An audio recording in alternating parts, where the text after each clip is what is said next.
reprezentacija upisala je 2 pobjede. Bolje su bile od Crne Gore i Švedske, a u trećoj utakmici malo je nedostajalo za slavlje.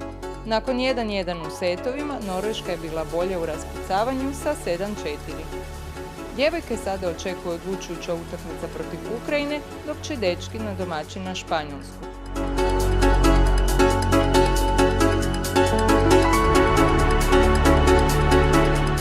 Muška seniorska reprezentacija nastavila je pobjednički niz na Europskom prvenstvu u Španjolskoj. U utakmici s Poljskom lako su došli do pobjede, dok je susret s Ukrajinom bio prava igra za živce. No susret su završili 2:0 u setovima